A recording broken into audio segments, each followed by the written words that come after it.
because other people's broken buildings doesn't belong here. Is that really what you think of me? Get out! Her mother tossed my bag onto the gravel without a word. Colton Reese slid into my seat and smiled like he'd already won something. I watched their SUV roll toward the security booth. The guard scanned the guest list. No results. Mallory pointed back at me. The gate opened, but not for her. The screen flashed 4 words: Spencer Locke Halden, Soul Family Heir. Every guard and every camera in that driveway went completely still. My wife had just thrown the owner of this estate out of her car. If you're new here, hit subscribe before this story goes any further, because what happens next inside those gates is something you'll want to see through to the end. I've been restoring other people's history for 15 years. Libraries with cracked limestone columns, churches with rotting bell towers, courthouses whose facades had been slowly eaten by a century of weather. These were the places I spent most of my waking hours cleaning and rebuilding what others had written off as too far gone. My colleagues called it noble work. Mallory, in the last year of our marriage, called it a hobby that paid poorly. She wasn't always like that. I want to be honest about that because it's easy. Too easy to look back at a marriage that ended in a gravel driveway and decide the whole thing was a mistake from the beginning. It wasn't. 6 years ago, the night Mallory's father was rushed to the hospital after a cardiac event, I drove 3 hours in the rain without calling ahead. She didn't ask me to come. I just went. I sat beside her in that waiting room until 4 in the morning, not saying much, not doing anything heroic, just being there. She told me later that was the moment she knew she wanted to marry me. Not because I was impressive, because I showed up.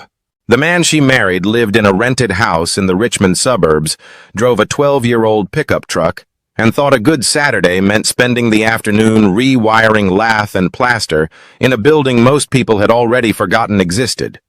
I wasn't embarrassed by any of it. I was good at what I did, and the work felt like it mattered.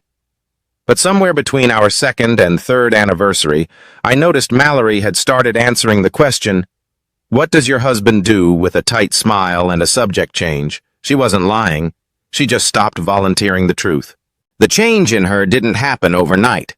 It came in layers, the way damage comes to an old building slowly enough that you almost miss it until the structure starts to shift. Her friends were buying second homes. Her colleagues were getting mentioned in trade publications. Her mother, Denise, had a particular gift for calling at exactly the right moment to mention what some other woman's husband had just purchased or achieved. Mallory didn't become someone different. She became someone exhausted by the distance between the life she had and the life she'd started to believe she deserved. I watched it happen and told myself it was a phase. I was wrong about that.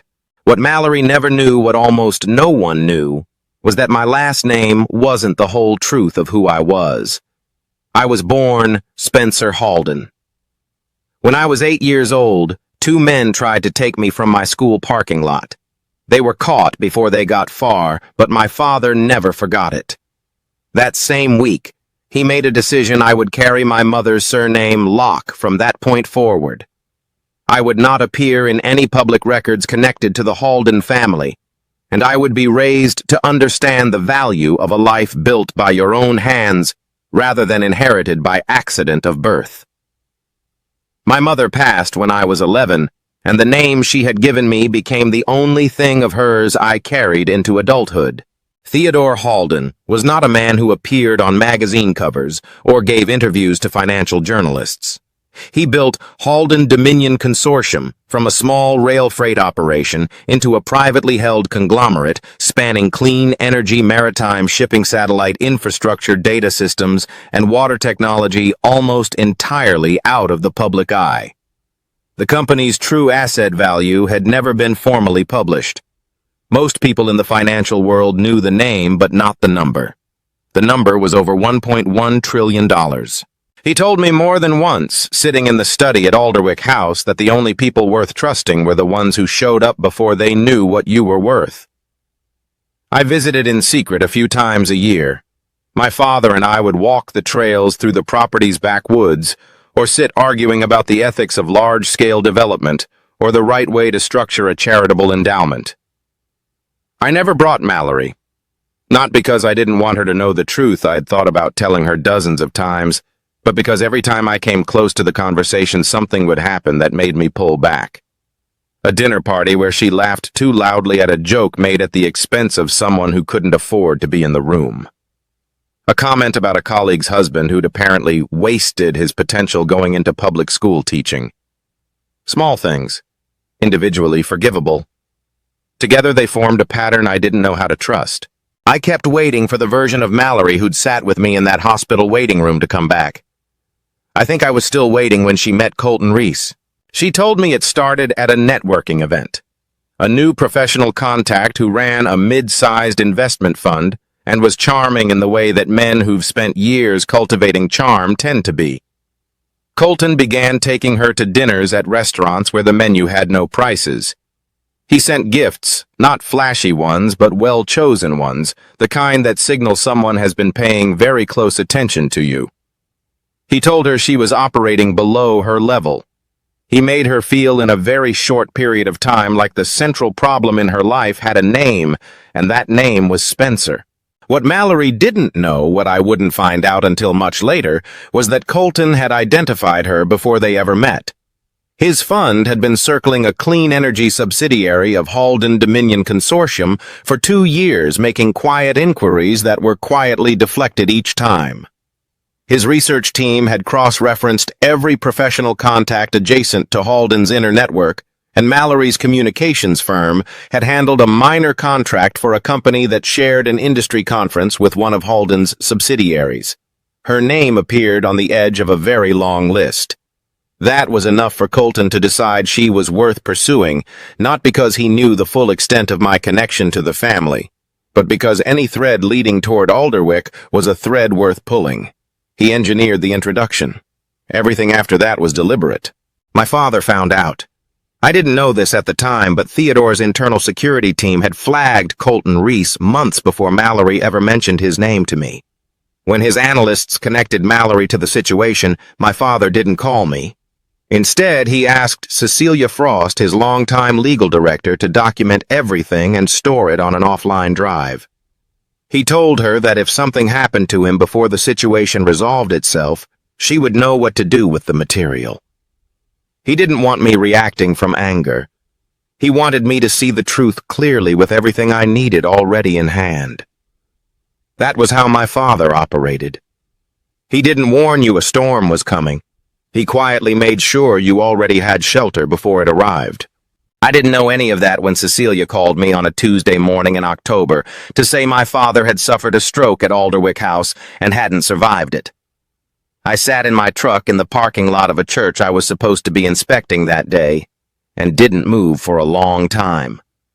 Whatever complicated grief I'd been quietly carrying for years, the loneliness of loving a father I couldn't publicly acknowledge collapsed in on itself all at once. Mallory came home to find me at the kitchen table. I told her I'd lost someone important and that I needed to attend a private memorial service at a property called Alderwick House in Ravenport, Virginia. She asked if she could come. I should have said no, but I was grieving and not thinking clearly, and some part of me that still wanted to believe in the marriage said yes. She didn't ask who had died. She asked what the guest list would look like. The morning of the service, Mallory hired an SUV. She was dressed in black that read more like fashion than mourning. Her mother, Denise, sat in the back seat with the settled confidence of someone who had already decided this day was an opportunity. Colton sat beside her, jacket pressed, expression composed. I rode in the passenger seat and watched the Virginia hills pass and thought about the last phone call I'd had with my father 3 weeks earlier. Unremarkable about a drainage project on the eastern edge of the property. I hadn't known it would be the last one. No one in that car asked how I was doing. Mallory and Colton talked in low voices about the people they planned to approach at the service. Denise made a comment about the property being well maintained as though she were a prospective buyer assessing its resale value. I said nothing. I watched the iron gates of Alderwick appear at the end of the long approach road and felt something tighten in my chest that had nothing to do with the people sitting behind me. Then Mallory stopped the car. She turned to me with the expression I'd come to recognize in the last year of our marriage, calm on the surface, something harder underneath, and told me she needed me to switch seats with Colton. She wanted them to enter together. When I didn't move, she opened the passenger door, looked at me directly and said, "A man who fixes other people's broken buildings doesn't belong walking through that gate. Get out." Her mother dropped my bag onto the gravel. Colton stepped out, walked around the front of the car and settled into the seat I'd been removed from without looking at me once. Mallory said the marriage was over, her voice flat and final. "The way you close an account you've decided costs more than it returns." Then she drove the SUV forward toward the security booth. I stood in the driveway with my bag at my feet. The guard scanned his tablet. He looked up. He scanned again. Then he stepped back from the booth, and the main gate swung open, not for Mallory, but away from her. Bernard Quinn came through first, the way Bernard always moved, with unhurried certainty, followed by 6 members of the household staff. He stopped in front of me, straightened slightly, and said, "Welcome home, Mr. Spencer." Behind him, the identification screen mounted to the gatehouse wall displayed 4 words in plain white text. Spencer Locke Halden, sole family heir. Mallory was still in the driver's seat. I could see her face in the rearview mirror, the expression of someone who has just realized the ground they were standing on was never ground at all. I picked up my bag. Bernard fell into step beside me, and we walked through the gate together without a word. There was nothing that needed to be said. Bernard didn't take me through the main entrance. He led me around the east wing through the side corridor that my father had always preferred, the one lined with framed architectural drawings of Alderwick's original construction, dating back to the early 1900s. I used to walk this hallway as a child and wonder what kind of man commissions a building like this. By the time I was old enough to understand, I'd already decided I didn't want to be that kind of man. My father, to his credit, never tried to convince me otherwise. The house was full of people I half-recognized faces from my father's professional world board members, legal representatives, a few politicians whose names I knew from news coverage but had never met in person. They moved through the rooms with the particular restraint of people who understood something significant was happening and were performing their best version of solemnity. I moved through them without speaking. No one in that crowd knew who I was. That had always been the arrangement.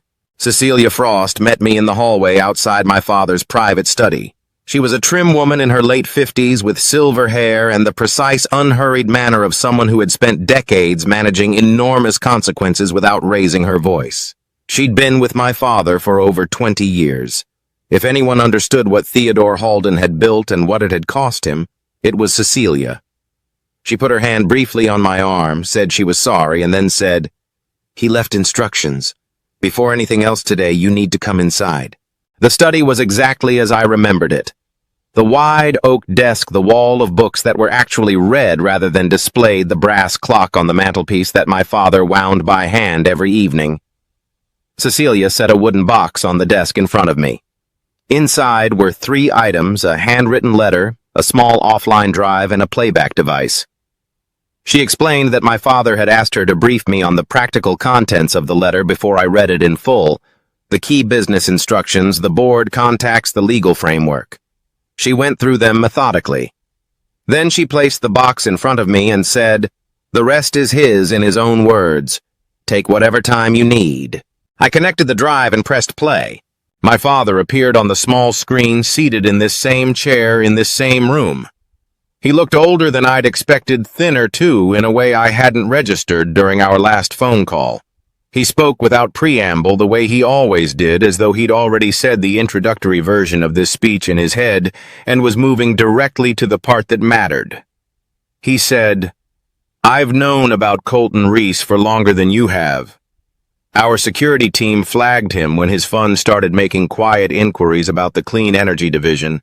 This was more than a year ago. When your wife's name appeared in the same report, I asked Cecilia to document everything and keep it on the offline drive. I'm not telling you this because I wanted to test you or Mallory. I'm telling you because I couldn't protect what I built for 50 years and then leave you to defend it blind. He continued, I didn't intervene in your marriage. That was never my place. But I could make sure that when the truth finally surfaced, you'd have everything you needed to see it clearly and to act from a position of strength rather than shock. He looked directly at the camera before adding, The drive contains everything. Use it the way I would have used it. Not to destroy people, to protect what matters. I sat in that chair for a long time after the recording ended. The grief I'd been managing since Tuesday morning shifted into something different, something that had no clean name. My father had watched this coming. He had built me a shelter before the storm arrived, and he'd done it quietly without ever making me feel managed or surveilled. That was the most Theodore Halden thing he could possibly have done. Cecilia gave me an hour before the reading began. The Alderwick Library held about 60 people in the configuration. They'd arranged chairs in rows, facing a long table where Cecilia stood with a document folder and 2 legal associates. I found a seat near the back. Mallory had positioned herself and Colton toward the front, close to the board members, which told me she'd spent her one available hour working the room rather than thinking about what she was walking into. Denise sat beside her posture, precise expression arranged into something designed to look like dignified grief. Cecilia read the disposition clearly and without editorial commentary. My father had left me the entirety of Alderwick House and its 70 surrounding acres. He had left me 64% of the voting shares in Halden Dominion Consortium, along with full control of the family's private investment networks, research endowments, and real estate holdings across 19 countries. The estimated total value of the estate exceeded $1.1 trillion. There was also a specific legal clause drafted by Cecilia and signed by my father 2 years prior stating that no spouse relative by marriage or external partner could access family shareholdings without a signed written authorization from Spencer Locke Halden. The room absorbed this in silence that lasted about 4 seconds. Then Mallory stood up. She crossed the room and reached for my hand. Less than 2 hours ago, she had told me our marriage was over through an open car window, while her mother dropped my bag into a gravel driveway. Now she was calling me sweetheart in front of 60 strangers and explaining to Cecilia that as my wife, she would naturally be standing by my side during this difficult time. I withdrew my hand from hers without saying anything. The room had heard the same clause I had. Colton attempted a different approach. He stood, adjusted his jacket, and introduced himself to Cecilia as a financial advisor with an interest in supporting Spencer's transition into the role. Cecilia looked at him the way a person looks at something they recognized some time ago and have simply been waiting to acknowledge. She said, "Mr. Reese." "Yes, I know that name." The particular quality of her tone made several people in the room look down at their hands. I understood in that moment the full shape of what had been assembled around my marriage. Colton hadn't pursued Mallory because she was compelling, though she was.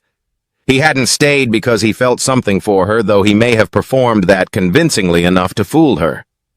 He had stayed because he believed she was a door, and he had been patient and careful and deliberate in positioning himself in front of it.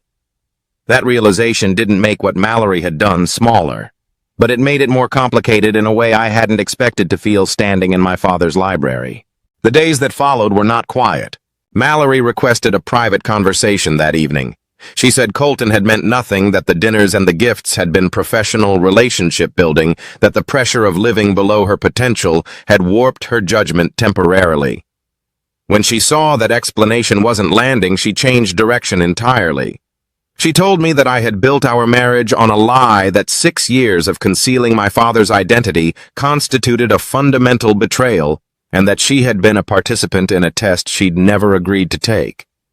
There was enough truth in that framing to make it difficult to dismiss cleanly, and I think she knew that. Her mother backed every version of this argument with the particular conviction of someone who had never once considered that she might be wrong. Denise told anyone who would listen that the Halden family had used Mallory as an unwitting subject in some kind of social experiment and that her daughter was the real victim of the day's events. Colton, meanwhile, had been busy. He'd spent those same hours making calls to 3 board members who had long-standing reservations about the succession men who had served under my father's oversight and were skeptical for legitimate professional reasons about handing a trillion-dollar operation to someone whose public resume consisted of church restoration projects in Central Virginia. He also reached Mallory's laptop through means that became clear, later extracted several documents from the estate's preliminary transfer files, and altered specific passages to suggest the Halden family had been surveilling Mallory as part of a deliberate campaign against her. Those altered documents reached 3 journalists the following morning. Mallory's legal team filed a court motion requesting a temporary freeze on my ability to exercise voting rights while her claim was under review. A judge granted a limited version of the order by that afternoon. Colton moved quickly into the space that created presenting the board with a proposed sale of Halden Dominion's clean energy division to an investment consortium that, as Cecilia would later confirm, he controlled through a series of shell arrangements. 2 board members signaled they were open to the discussion. Then the footage from the Alderwick Gatehouse leaked online. The clip was 40 seconds long. Mallory opening the passenger door, the bag hitting the gravel. Colton taking my seat, the screen flashing my name. By the following morning, it had been viewed more than 40 million times. Talk shows debated whether I was a wronged husband or a manipulative billionaire who'd let his wife embarrass herself for the optics. The story had escaped every room it had started in and was now public property that no one was managing correctly, least of all me. I went back to my father's study that night. I took the brass clock off the mantelpiece and held it for a while the way I used to watch him hold it when he was working through something difficult. Then I set it down and told Cecilia, who was still at her desk in the adjoining room, that I wasn't sure Theodore had chosen the right person. A man who spent his career rebuilding structures that other people had abandoned was now supposed to govern a global conglomerate while a court order restricted his authority. A board ally was engineering the sale of a core division. His wife was casting herself as a victim in a story the whole world was watching, and a 40-second video was being analyzed by strangers who had never set foot in this county. I told Cecilia I was considering stepping back from the succession entirely. She looked at me for a long moment, then said, "You've heard the summary. Now read all of it, every word he wrote." She set the handwritten letter from the wooden box on the desk in front of me. Then she left the room and closed the door behind her. I opened the letter and began to read. My father's handwriting was smaller than I remembered. He'd always written in a compressed, deliberate hand, the kind that suggested every word had been chosen before the pen touched the paper. The letter was 4 pages front and back, and I read it twice before I put it down. Most of it was practical. Instructions about specific board relationships, notes on the clean energy division's long-term structure, a list of the 3 people within the consortium he trusted without reservation. But toward the end, there was a paragraph that had nothing to do with business. He wrote, "There will be a moment when you have everything you need to ruin them completely. The evidence will be in your hands, the platform will be yours, and the temptation will feel like justice. I need you to understand that it isn't. If you use what I've left you to punish Mallory and Colton in front of the world, you will become exactly the man they've been describing. Cold calculated, willing to destroy people to protect your position. That's not what I built this for. And it's not who your mother raised." He'd underlined the last sentence. I set the letter down and looked at the offline drive for a long time. Then I picked up the clock, wound it, the way I'd watched my father wind it 100 times, and put it back on the mantelpiece. I went to find Cecilia. She was still at her desk. I told her I wasn't stepping back. I told her I needed to go through everything on that drive, all of it, and that I wanted the board meeting moved to the following morning. She looked at me without surprise, as though this were the conclusion she'd been waiting for me to reach on my own timeline. She said, "I'll make the calls." We spent the rest of that night going through the contents of the offline drive together. The documentation was thorough in the way that only a man with 20 years of institutional resources and a very particular concern could make it. There were communication logs, transaction records, and a series of emails between Colton and two board members that laid out in plain business language the structure of the proposed sale and the specific conditions under which each party would benefit. There was also a complete recording from the gatehouse security system, not the 40-second clip that had circulated online, but the full sequence, including the conversation between Mallory and Colton in the car, before the SUV reached the booth in which Colton outlined which executives he planned to approach at the memorial service and what he expected Mallory to facilitate. Her voice in that recording was different from the voice she'd used in the library the day before. She sounded like someone being led somewhere she hadn't fully chosen to go. I noted that, set it aside and focused on what the morning required. The emergency board session was held in Alderwick's formal meeting room, a long wood-paneled space my father had used for exactly this kind of purpose, with a table that seated 20 and windows that looked out over the eastern lawn. Colton arrived with the two board members who had signaled openness to his proposal. They came in together, which told me they'd already met that morning and agreed on their approach. Colton positioned himself near the head of the table with the easy confidence of a man who has rehearsed the room in his head and found it favorable. He opened by addressing the board directly. He said that the current situation, a contested succession, an active court order, and a very public scandal created conditions that were genuinely dangerous for the consortium's stability. He said that a controlled divestiture of the clean energy division would protect the asset's value while the governance questions were resolved. He spoke about fiduciary responsibility. He used the word stewardship 3 times. He was very good at it. I let him finish. Then I stood up. I said that before we discussed any transactions, I needed the board to understand the full context of what had brought us to this room. I would start with something I should have addressed a long time ago. I had concealed the truth of my identity from my wife for the duration of our marriage, and that was wrong. I wasn't asking the board to weigh in on my marriage. I was acknowledging it plainly because what came next required them to know I wasn't standing in front of them as someone without fault. I wanted them to hear the rest from a man who had already accounted for his own failures. Then I nodded to Cecilia. She presented the material methodically. The communication logs first, then the transaction structure, then the emails. She walked the board through the timeline Colton's initial inquiries into the clean energy division, the identification of Mallory's firm as a peripheral contact point, the documented approach to Mallory, and the parallel engagement with the two board members currently seated at this table.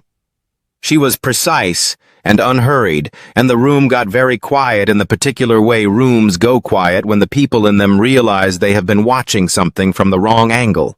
Then Cecilia played the audio. In the first recording, Colton's voice was warm and reassuring.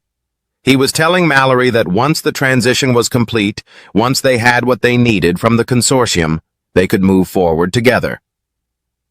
In the second recording, made 3 days later in a call with one of his financial partners, his voice was different, efficient, conclusive. He said Mallory had served her purpose and that he'd exit the personal arrangement as soon as the signatures were secured. He said it the way you discuss closing a position in a market you no longer need exposure to. Mallory was seated near the back of the room. She had come in with her legal representative and had been composed until that moment. I watched her face when the second recording played. She didn't react visibly. No tears. No outburst. She just went very still, the way a person goes still when something they suspected but hadn't let themselves believe has been confirmed out loud in front of witnesses. I had seen that expression on her face once before, years ago, in a different context, and the recognition of it made me feel something I hadn't expected to feel in that room, which was sorrow. Not for myself, for the version of her that had been taken apart quietly by someone who knew exactly which pieces to remove. The two board members who had aligned with Colton did not speak for the remainder of the session. The rest of the board voted to reject the proposed sale, to suspend both members pending formal review, and to refer the matter, the data theft, the document alteration, the coordinated manipulation of a governance process to the appropriate regulatory and investigative bodies. Cecilia presented the original unaltered succession documents, and the board voted to formally recognize my authority as Theodore Halden's sole heir and the new chair of Halden Dominion Consortium. The motion passed by a margin that left no room for ambiguity. Colton left the building with his legal team without speaking to anyone. He didn't look at Mallory on the way out. I asked Bernard to arrange a few minutes alone in the garden. The garden at Alderwick ran along the south face of the house, boxwood hedges, old stone paths, a fountain that my father had never once turned off during the months he was in residence, because he said the sound helped him think. I was standing near the fountain when Mallory came out through the side door and stood a few feet away. She didn't try to explain herself the way she had the night before. She said, "I knew something was wrong with him. Not at first I believed what he was showing me. But somewhere in the middle of it I knew. And I kept going anyway because I had already decided that whatever he was better than what I had." She looked at the fountain rather than at me. I think I told myself that for so long that I started performing it instead of feeling it. And I stopped being able to tell the difference. I thought about the hospital waiting room. I thought about the drive in the rain. I thought about how long I had watched the woman I married slowly replace herself with someone she thought the world would take more seriously, and how I had kept waiting for the original to return instead of accepting that people move in the direction of their choices, not their origins. I said, "Money didn't make you cruel, Mallory. It gave you a reason to stop hiding the choices you were already making." I said it without anger because by that point the anger had been replaced by something more like clarity. I hope you figure out who you actually are when nobody's watching. I mean that. She went back inside. I did not use what I had to take anything from her beyond what was right. The divorce proceeded on the terms the law required. She received what she was entitled to from our shared life, not a dollar more and not a dollar less. She did not receive access to the Halden estate or its holdings. Colton faced a federal investigation for securities manipulation, data theft, and coordinated fraud. The partners who had spoken warmly about him at industry events released statements distancing themselves within 72 hours. Denise discovered that the social circles she had spent years leveraging were no longer open to her. The women she had cultivated all knew she was the one who had dropped the bag. None of them lost everything because I decided to destroy them. They lost what they had been reaching for because they had built towards something that was never real, and when the structure underneath it gave way, there was nothing left to hold. The board stabilized over the following months with a steadiness that surprised people who had expected a prolonged power struggle. I came to every meeting prepared. I asked the questions that the reports raised rather than the questions designed to signal authority. I made decisions based on documents, not the pressure of the room. 3 months in, Cecilia said across the desk, "Your father spent 10 years earning this board's trust. You did it in 90 days. I told her my father had done the harder work by making sure I understood what trust was actually for before I was ever in a position to need it. I kept the house in Richmond. I still went back on weekends, still took on restoration projects when the scope was right. Not because I needed the income or was performing some version of humility for an audience, but because those buildings were where I had learned what I knew about the patience required to repair something the world had decided wasn't worth saving. That knowledge turned out to be more transferable than I'd expected. A portion of Alderwick House was converted into a vocational training center, free open to young people from low-income households, staffed by instructors paid properly, because my father had always believed that education delivered on the cheap produce's results worth exactly what they cost. Unused land on the eastern section of the property was developed into housing for staff families and veterans. I established the Theodore Halden Foundation for Community Preservation, funded from consortium earnings dedicated to restoring schools, libraries, and water infrastructure in towns that the larger economy had quietly left behind. One afternoon in late spring, I was standing at the gate, the same spot where my bag had hit the gravel, when Bernard came to walk with me up to the house. He asked, the way he occasionally asked things he already knew the answer to, whether I'd considered replacing the old gatehouse, whether a new entrance might suit the property better given everything that had happened there. I told him no. The gate stayed exactly where it was. We walked up the drive together, in the quiet that Alderwick carried in late afternoon, when the light came low through the tree line, and the fountain was the only sound. At the front door, I looked up at the window of the study on the second floor, at the room where my father had sat in that chair and recorded a message for a son he trusted to eventually find his footing, and I said quietly, "I didn't hold on to what you built by destroying them. I held on to it by not becoming them." The door opened, I went inside. And maybe that's the thing worth sitting with. Not the gate, not the number on the inheritance screen, but the question of what we're actually building toward in the relationships we choose. Spencer didn't lose his marriage the day Mallory told him to get out of the car. He lost it slowly across 6 years